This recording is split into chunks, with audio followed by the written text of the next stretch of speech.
Hey guys, how you doing? This is Manga, etc. I'm here to bring you a review for My Hero Academia episode 35 now. Right off the bat, really early episode, early on in the episode, we are told that when the parents are, when they were deciding who's going to be teamed up with who and what teacher they're going to face, we find out that their weaknesses were taken into consideration. And now something that ectoplasma hero said about when he said that the teachers are really gunning to crush the students as well. But from what we saw within this episode, that is that the students are really having somewhat of a fairly easy time. And now I mention this because the weakness was taken into consideration, but the students are, from what I'm seeing, have a fairly easy time clearing the exam. Now I don't know if this is because of the restraints that the teachers have on them.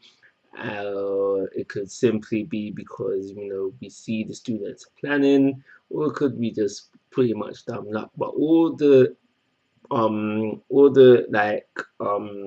matches we saw within this episode, they did somewhat fairly easy clear their exam. Now that's free, and now we had the one in the last episode which they failed the exam. So 3 out of 1, exam's not looking too hard right now. But we had this, we start things off with Floppy and Dark Shadow, as I'm gonna call him.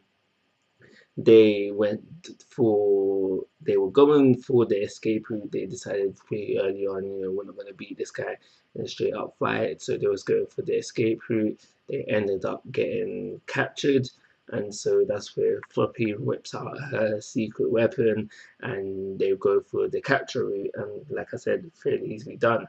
And then we move on to Ida and the tail guy, and they were just always gunning for the escape route. And instead of both of them trying to escape, Ida helped tail guy get out of there, so they cleared the exam that way.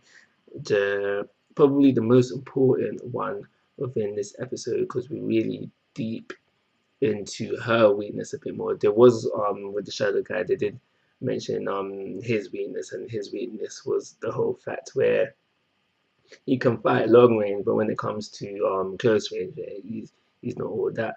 But with what's her name? The creative girl, I can't remember her name.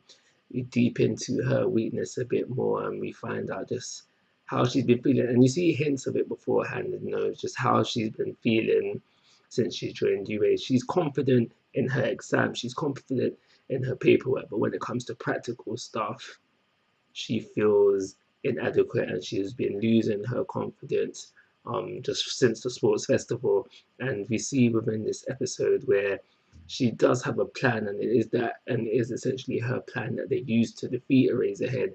But at first, she was too shy to mention it, not because again she is losing her confidence. But as the episode goes on, she just regains her confidence and is able to initiate her plan. And like I said, they go forward with her plan, and it is this plan that gets them the win fairly easily yet again. But her plan didn't go as you find out at the end of this episode. The plan doesn't go 100% to her liking, so there was a hint of luck, as I said, because I mentioned the 3 things that could have been helping them to clear these stages, these easily within this episode. And I mentioned the luck, I mentioned the restraints, and I mentioned their plans. So possibly all 3 came into play when it came to Creative Girl and Mr. Fire and Ice, as I call him, getting their win. So yeah, that was everything that happened in this episode. I like that we're deepen into characters' weaknesses, and it is really early within the series. We've only had, this is the 3rd arc. This is the 3rd arc, and we're really deepening into weaknesses of characters and how to improve them. And I always like that because it's not fun to have a character and it's just perfect, and then it just goes through the whole series being perfect and never improving. It's nice to have some flaws within characters, and we see the flaws within most characters within My Hero Academia as it goes on, and they're always working to improve their weaknesses. So it's nice to see and it's not always just about the main character. It's not always about Deku. So it's just nice to take a break from Deku and let someone else take the limelight, even though he was there in the episode as well, watching things on from the security room or whatever you want to call it. But I'm going to give this episode, I do not know. I think I'll just give it a 3. Yeah, I think it deserves a 3-star rating. I'm going to call it a review. Of course, guys, I'm asking for your thoughts and opinions. If you haven't already, please subscribe to my YouTube channel. But most importantly, take care. Have a nice day.